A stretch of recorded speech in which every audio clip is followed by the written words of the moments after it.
কষ্ট করে খান, ঠিক আছে? এই যে এই দেশের খেটে খাওয়া পরিশ্রমী মানুষ আপনারা, এবং আপনারা দেশপ্রেমিক। আপনাদের মধ্যে কি কোনো সিটারি বাটপারি আছে? কাউর দুইটা মানে 200 টাকা বা 2 লাখ টাকা তছনছ করার আপনার কোনো সুযোগ আছে? মাইরা দেওয়ার সুযোগ আছে? হ্যাঁ, বড় জোর আপনি দোকান বাড়ি যদি দোকান বাকি যদি 200-300 টাকা করেন, তো দোকানদার পরে আলে আপনার বিচারবো, তাই না? টেহা পরিশোধ করে লোন লাগবো, কাজে আপনারও এখানে করার দরকার সুযোগ নাই।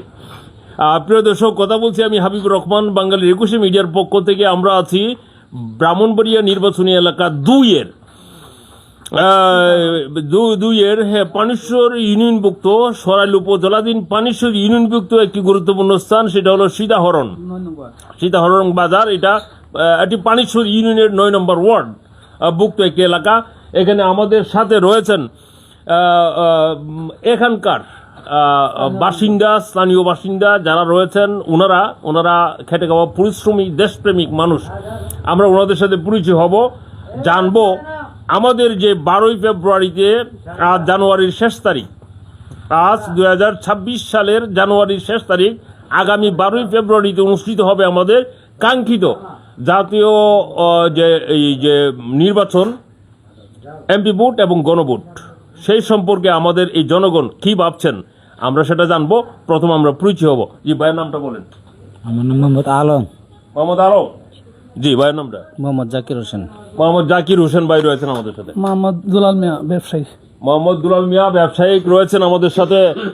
জি, মুরব্বী, জি, নামটা বলেন। নামটা হানিফ মিয়া। মোহাম্মদ হানিফ মিয়া ভাই রয়েছেন আমাদের সাথে। মুরব্বী মোহাম্মদ রূপ মিয়া। মোহাম্মদ রূপ মিয়া সাহেব রয়েছেন আমাদের সাথে। প্রিয় দর্শক, জি, মাসুদ মিয়া। মোহাম্মদ মাসুদ মিয়া সাহেব রয়েছেন। তোমার নামটা? গোলাপ মিয়া। মোহাম্মদ গোলাপ মিয়া। এখানে হলো বিভিন্ন শ্রেণী পেশার মানুষ এবং এই দেশের খেটে খাওয়া পরিশ্রমী মানুষ, দেশপ্রেমিক মানুষ, যারা যুগ যুগ ধরে বঞ্চিত, অধিকার থেকে বঞ্চিত। কিভাবে অধিকার থেকে বঞ্চিত? এই দেশের যে অন্ন, বস্ত্র, বাসস্থান, শিক্ষা, চিকিৎসার যে যথাযথ সুযোগ এবং কর্মের সংস্থানের যথাযথ সুযোগ, যেটি সরকার এই সুযোগগুলো পাইয়ে দেওয়ার জন্য কাজ করে, কিন্তু শেষ পর্যন্ত হয় কি, আমাদের এই পরিশ্রমী মানুষদের গায়ে জামাটুকু পর্যন্ত থাকে না। এই যে 12 ফেব্রুয়ারিতে নির্বাচন অনুষ্ঠিত হবে এবং গণভোট, সেই সম্পর্কে আপনাদের কি প্রত্যাশা জানবো আমরা। বলেন না, আপনি আপনার কথা আপনি বলেন। নির্বাচন যখন আসবে তখন আমরা ভোট যে আর ভালো লাগে তারই তুমি বুঝিনি, যোগ্য প্রার্থী দিকে আমি বুঝিনি। আচ্ছা, যোগ্য প্রার্থী দীক্ষা কতজন প্রার্থী দাঁড়াইছে আপনারা কি জানেন? প্রিয় দর্শক, কতজন প্রার্থী দাঁড়াইছে এখান থেকে ব্রাহ্মণবাড়িয়া 2 নির্বাচনী এলাকা থেকে, ওনারা জানেন না এখনো? আচ্ছা, যে কয়জনের নাম জানেন সেটা একটু বলেন। ব্যারিস্টার রুমন ফারানা আর একজন, আর জুনাইদ হাবিব দুইজন, একজন কলাচুরি তরুণ দে 3জন, একজন এনসিবি নাম জানেন নি? কেটাইলা এনসিবি নামটা জানেন না? 4 জনের নাম ওনারা জানেন। এর মধ্য থেকে ওনাদের যাকে পছন্দ তাকে ভোট দেবেন। ওনারা 4 জনের নাম বলতে, মানে 3 জনের নাম বলতে পারছেন, আর একজনের পার্টি বলতে পারছেন, এনসিপি। আচ্ছা, এর মধ্যে এই যে 3-4 জনের নাম বললেন, তারা কি সরাসরি আপনাদের সাথে সাক্ষাৎ হয়েছে, আপনাদের কাছে এসেছে? সাক্ষাৎ হয়েছে না, মানে উড়ান বৈঠক হইতেছে, সাক্ষাৎ হয়েছে না বুঝিনি। আচ্ছা, উঠান বৈঠক হয় বা এরকম বৈঠক হয়, কিন্তু ওনাদের সাথে যে সরাসরি পরিচয় হওয়া, ওনাদের সম্পর্কে জানা, ওনাদের কি সমস্যা, ওনাদের গায়ে কেন জামা নাই, ওনারা খেয়ে পড়ে কতটুকু শান্তিতে আছে, ওনাদের চাহিদা কি, এই সম্পর্কে কিন্তু জানেন না। আমাদের আরেক ভাই রয়েছেন, যে ভাই আপনার অভিজ্ঞতা এবং প্রত্যাশাগুলো জানবো। আমার জানা মতে, আমি যতটুকু বুঝতে পারতেছি, আমার জীবনে নির্বাচন আর আগে আসছে, কিন্তু আমরা এখনো পর্যন্ত ভোট দিতে পারি নাই। কারণ আমাদের দেশে যে আওয়ামী লীগ সরকার ছিল, এই সময় ভোট দিতে পারি নাই। কিন্তু এখন নতুন করে আসছে, আমরা আশা রাখি বর্তমান যে তত্ত্বাবধায়ক সরকার নির্বাচন পরিচালনা করতেছে, ওনার মাধ্যমে আমরা যেন সুষ্ঠু এবং সঠিক একটা ভোট প্রয়োগ করতে পারি। আমাদের ভোটটা আমরা যেখানেই দেই যেন সেই ভোটটা কাউন্ট হয়। কারণ এমনও শুনতেছি যে কিছু কিছু জায়গা দিয়ে কাউন্ট না হওয়ার সম্ভাবনা আছে। কিন্তু আমরা আশা করব যে এরকম যেন না হয়, কারণ আমরা প্রত্যেকটা নাগরিকের একটা অধিকারই হলো ভোট। আর এই ভোটটাই যদি কাউন্ট না হয় বা কোনো ধরনের বাতিল হয়, তাহলে আমাদের মনে সবচেয়ে বড় আঘাত যে আমাদের কোনো স্বাধীনতা বলতে কোনো কিছু নাই। তাহলে আমরা ৭১ কই আর যাই বলি, এটা সম্পূর্ণটাই মাটিতে মিশে যায়। আমরা আশা রাখবো যে আমরা প্রত্যেকেই যার যার প্রার্থীরে যেন সুষ্ঠুভাবে ভোটটা দিয়ে ভোটটার মূল্যায়ন করতে পারি। প্রিয় দর্শক, এখানে ওনার সাথে পরিচয় হওয়ার সাথে সাথে উনি একটি কথাবার্তা আমাদেরকে দিয়েছিলেন যে আমরা অনেক কষ্ট করে আমাদের বাংলা ভাষার জন্য আমরা কষ্ট করেছি। সেই বাংলা ভাষার যে ভাষার মাস ফেব্রুয়ারি মাস উমর ২১-এ, আজকের দিনের পরেই কিন্তু আমাদের উমর ২১-এ ঢুকবে। প্রিয় দর্শক, অত্যন্ত গুরুত্বপূর্ণ আমাদের জাতীয় জীবনে আমাদের সকল চেতনার যে একটা জাতিসত্তার বিকাশের একটি কেন্দ্রবিন্দু, সেটি হলো উমর ২১-এ। পাশাপাশি ভাইয়ের কাছ থেকে আমরা জানবো, আচ্ছা আপনারা যে এই নির্বাচনকে নিয়ে অনেক আশা প্রত্যাশা ব্যক্ত করছেন এবং করে আসছেন। আচ্ছা বসেন, আচ্ছা হইলো আরে কয়েকদিন বোন আরে কামলা কি আপনার যাবো গা? হ্যাঁ কামলা কি ভাগ্যে যাবো গা? আপনার টাকা না নিয়ে কামলা যাইতো না? আচ্ছা, এটাও একটা সমস্যা। ও আমাদের কৃষি কাজের সাথে জড়িত আমাদের এই ভাইরা, কৃষি কাজের জন্য ওনারা অলরেডি ইতিমধ্যে ক্ষেতের মধ্যে ধানের যে গুছা অলরেডি রোপণ করছেন।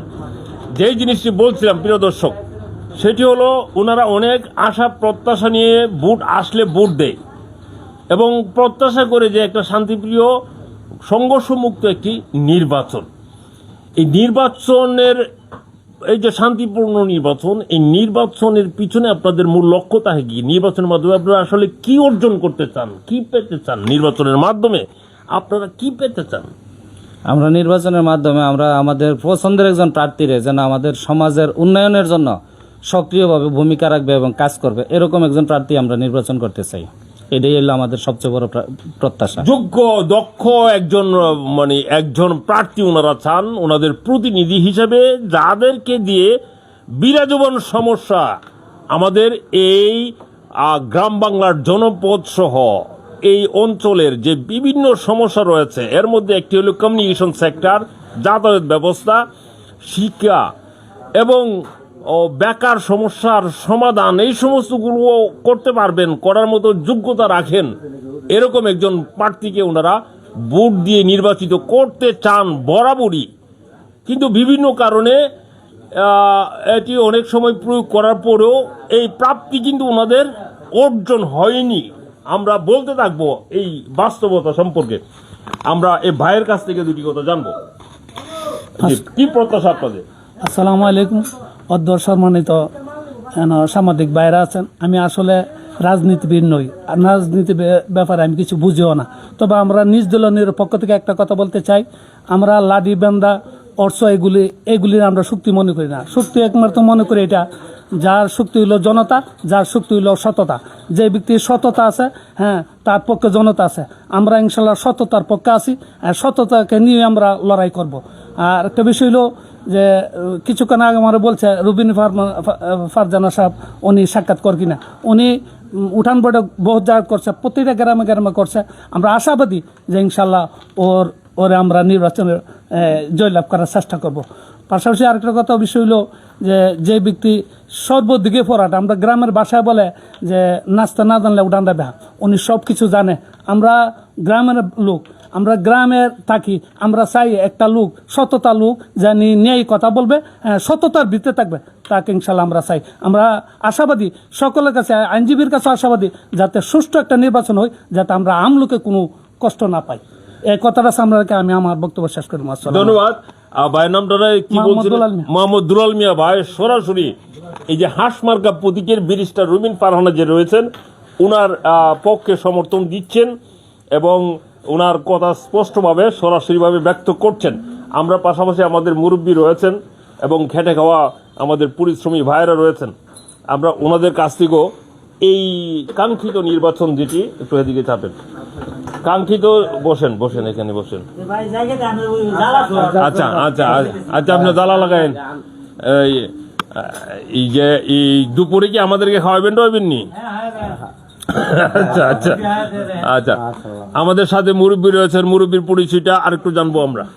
আমরা তো আমরা না এতে এবার যে কথা কইছি আমরা এই কথার ভিত্তি আছি, ন্যায় নীতির ভিত্তিতে যে ব্যক্তি আল্লাহ দে এই ব্যক্তির আল্লাহ নেক আমরাও সাহায্য করুন।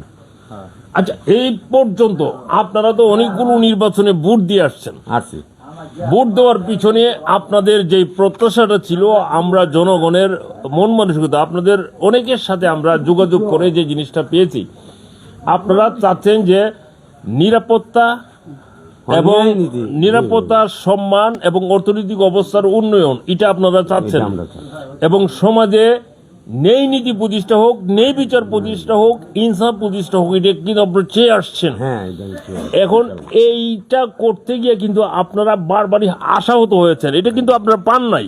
না ভাই না, এ পর্যন্ত বিগত সরকারের যতগুলা ছিল কেউই কিন্তু আপনাদের আশা পূরণ করতে পারে নাই। না না পারছেও না, আদামাদা টাইপের কিছু কাজ করেছে, কিন্তু তার মাধ্যমে আপনাদের যে প্রত্যাশা সেটা কিন্তু পূরণ হয়নি। পূরণ হয়েছে না। আচ্ছা আচ্ছা, এই যে পূরণ হয় নাই এবং বর্তমানে আবার নির্বাচন আসছে, এই আপনাদের অভিজ্ঞতাগুলো একটু বলবেন। না, আমরা অভিজ্ঞতা আছে, এই লোকটা আমরা চাই। রবীন পাড়া আছে, নিজে তাই যোগ্যতা আছে, তার বাপও ভালো লোক আছে, আমরা তাই চাই, তার আল্লাহ নিয়ে নিয়ন্ত্রণের ভিতরে। তার মানে ব্যারিস্টার রবিন ফারহান অর্থাৎ হাঁস মার্কা প্রতীকে যে দাঁড়িয়েছে, এই হলো আপনার মুরব্বীর নামটা বলেন। মোহাম্মদ রূপমিয়া। মোহাম্মদ রূপমিয়া সাহেব, সীতাহরণের যে সন্তান, আপনি সীতাহরণের বিশিষ্ট মুরব্বী, পাশাপাশি আমাদের পরিশ্রমী মানুষ যিনি রয়েছেন। আমাদের কথা জানবো যে প্রার্থীরা কি এ পর্যন্ত আসছে আপনাদের সাথে পরিচয় হইতে, যে কোনো প্রার্থীর সাথে কি আপনাদের সেই সৌভাগ্য হয়েছে একটু হাত মিলানোর, প্রার্থীর সাথে সরাসরি একটু হাত মিলানোর সৌভাগ্য কি আপনাদের হয়েছে? আমি তো আল্লাহর বলে আমি কোনো ভাট্টি আমি দেখছি না এখন তো, আমি নিয়ে তলা দিলে মারো দামো, মারো গিয়া দিব, এই কুমড়া ফসল তুমি বলতাম, আমি কোনো ভাটির কথা আমি কই না, বলে এই ভাটির দিম, এই ভাটির দিম। আচ্ছা আচ্ছা আমার নেতা আচ্ছা, মুরব্বী একটু এদিকে এসে বলেন। আচ্ছা, পাশাপাশি আরেকটি জিনিস আমাদের এই তয়েব ভাইও আইন একটু এদিকে। আচ্ছা, আরেকটি জিনিস আমরা জানবো, এই জিনিসটি জানবো, যে জিনিসটি সেটি হলো এইখানে আমরা এই নির্বাচনগুলোতে, ভাই একটু এদিকে এসে বলেন, আমরা এই নির্বাচনগুলোতে, নির্বাচন যখন আসে তখন আমরা দেখি যে বিভিন্ন প্রার্থীরা যারা প্রার্থী হয় আর কি, তারা যে আসে তাদের সাথে কিন্তু আমাদের এই সাধারণ মানুষের পরিচয়টা তেমন থাকে না, অর্থাৎ তারা পরিচয় থাকে না। এখন আমি কিন্তু ওনার সাথে একটু পরিচয় হয়ে চলে গেলাম, ওনার দুইটা কথা নিয়ে চলে গেলাম, কিন্তু উনি আসলে এই সমাজের কিভাবে জীবন যাপন করছে, যাপিত জীবনটা ওনাদের কিভাবে কাটছে, এই সমাজের কি সমস্যা, আমি যদি ওনাদের সাথে না বসি, অন্তপক্ষে ওনার সাথে বসে যদি ওনার একটু সময় নিয়ে যদি ওনার সমস্যাগুলো না জানি, তাহলে কিন্তু ওনার সাথে আমার পরিচয়টাও ঘটবে না, ওনার সাথে যে আমার একটা পরিচয় দরকার, একটা চিনা জানার দরকার, সেই জিনিসটা ঘটবে না, আর ওনার সমস্যা সম্পর্কে আমি জানতে পারবো না। এখন এই গ্রামীণ জনপদের মানুষগুলো প্রকৃতপক্ষে যেই সমস্যাগুলোর মধ্যে রয়েছে, আমাদের মিডিয়াতে কাজ করার সুযোগ হয়েছে সেটি জানার। ওনাদের মূল সমস্যা একটা হলো নিরাপত্তা, আর একটা হলো ওনাদের যে মান সম্মান, সেই মান সম্মানটা কিন্তু ওনারা পাচ্ছেন না। আরেকটি হলো ওনাদের অর্থনৈতিক অবস্থার যে পরিবর্তন, এটা কিন্তু হচ্ছে না। কৃষি কাজ করতে গিয়ে ওনারা বারবার বিভিন্ন ধরনের ক্ষতির সম্মুখীন হচ্ছেন, ধার দেনা করে চলছেন।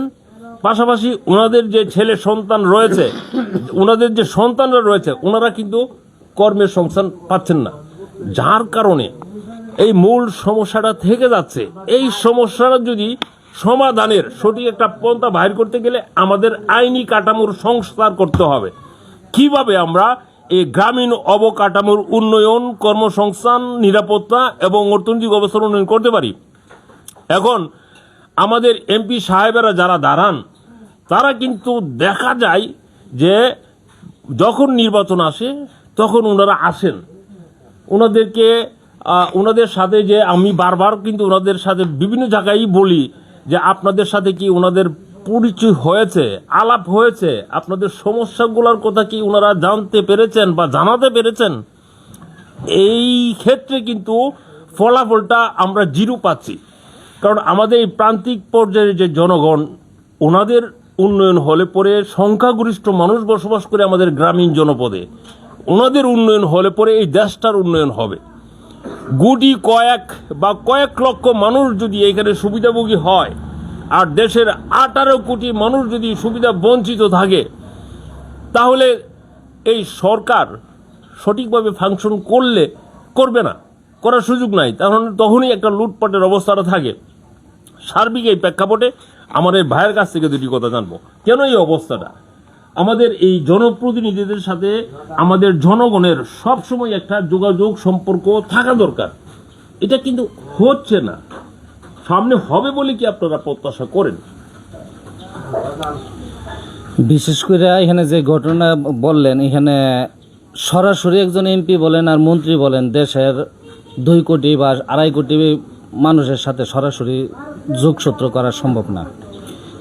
আংশিক কিছু লোকের সাথে যোগসূত্র থাকবে, তাদের মাধ্যমে প্লাস মিডিয়ার মাধ্যমে আপামর জনসাধারণের দুঃখ কষ্টগুলা তুইলা ধরলে যদি তারা এগুলা সংস্কারের জন্য উদ্যোগ নেয় এবং মন মানসিকতা তৈরি হয় তাদের, তাইলে জনগণ উপকৃত হবে, আমার যতটুকু আশাবাদী। আচ্ছা, ভাইয়ের কথাটা আমি একটু থামাই বলছি, আপনাকে আবার বলার সুযোগ দেব। আমরা মিডিয়া করি কি, আমরা মিডিয়া বড়তে বড়জোর কোনোখানে একটি সমস্যা হলে, একটা রাস্তাঘাট ভেঙে গেলে আমরা বলি যে এখানে রাস্তাটা ভাঙা, এর রাস্তাটার বেহাল অবস্থা, প্রশাসনের দৃষ্টি আকর্ষণ করে আমরা নিউজ করি যে রাস্তাটার সংস্কারের দরকার। তখন সংশ্লিষ্ট যারা রয়েছেন, মেম্বার, চেয়ারম্যান এবং অন্য যারা রয়েছেন, তারা এই রাস্তাটার সংস্কারের ব্যাপারে কাজ করেন এবং অনিয়ম হলে পরে যে জিনিসটা হয়, এই রাস্তাটাও সঠিকভাবে কাজ হয় না, মানগুণ সম্পন্ন কাজ না হওয়ার কারণে আবার সেটা ভেঙে যায়। এটা হলো অব্যবস্থাপনার একটা নমুনা। কিন্তু আমরা যেটা চাচ্ছি সেটা হলো শুধু এই একটি রাস্তা বা একটি এই কালভার্ট ব্যাপারটা সেটা না। ব্যাপারটা হলো আমাদের গ্রামীণ জনপদের মানুষগুলোর উন্নয়নের দরকার, তাদের নিরাপত্তা দরকার, তাদের যে আপনার অর্থনৈতিক অবস্থার উন্নয়ন দরকার। সবার অর্থনৈতিক অবস্থার উন্নয়ন করাটা আমাদের সরকারের দায়িত্ব।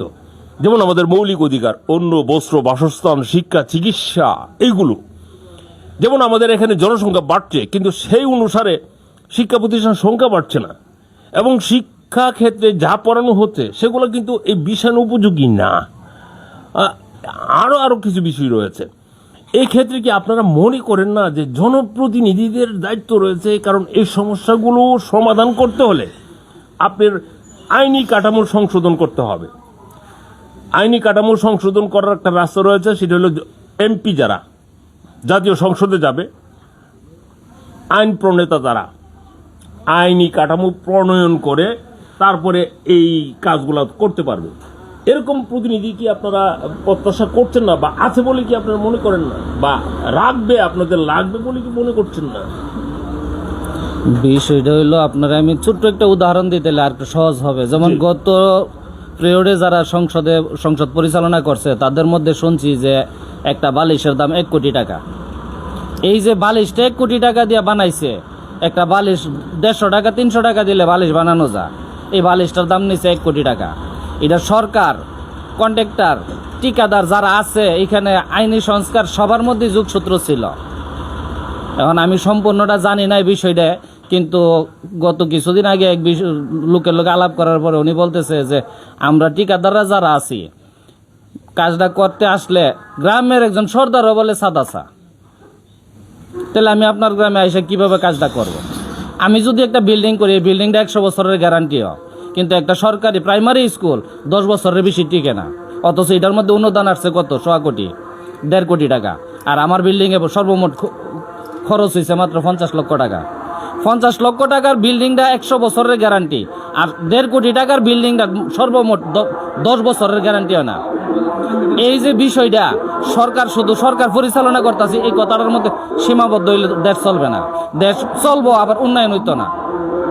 যদি দেশ উন্নয়ন করতে চায়, তাহলে এমন লোকের দরকার যে ব্যক্তি ওই 10 বছরের গ্যারান্টির 100 বছরে নিয়ে পচাইব। এইটার প্রত্যেকটা টাকা কোন কোন জায়গায় আটকাইতেছে, এই জায়গাগুলো দেখতে হবে।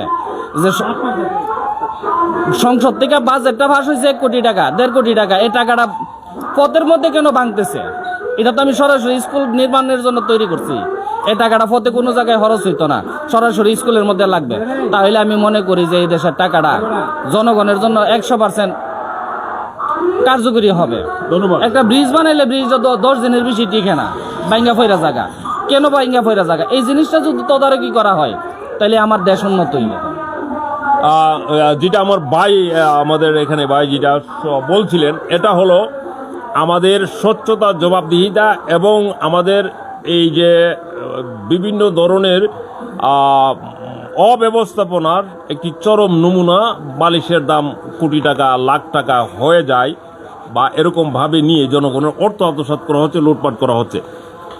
এখন সমস্যাটা শুধু সেইখানেই নয়, আমরা শতভাগ রাস্তার কাজ করলাম, রাস্তা টেকসই হলো, তাতে কিন্তু আমাদের জনগণের উন্নয়ন হলো না। আমাদের জনগণের উন্নয়নের জন্য আমাদের জনগণের যে নিরাপত্তা, জনগণের যে কর্মসংস্থান, জনগণের অর্থনৈতিক অবস্থার উন্নয়নের জন্য তাদের যে কর্মসংস্থান, তাদের যে মান সম্মান, এই ব্যাপারে কি করা যায়? আমাদের এই দেশপ্রেমিক খেটে খাওয়া জনগণ যারা 71-এ রক্ত দিয়েছিল একটি বৈষম্যমুক্ত সমাজ প্রতিষ্ঠার জন্য, আবার এই ওই নতুন প্রজন্ম যারা, এই তরুণ প্রজন্ম আবার রক্ত দিয়েছে 24-এ জুলাই আগস্টে এই প্রত্যাশা পূরণের জন্য, যে একটা বৈষম্যমুক্ত সমাজ যেখানে গ্রামীণ জনপদের যথাযথ সমস্যাগুলো চিহ্নিত করে তার সমাধানের উদ্যোগ নেওয়া হবে।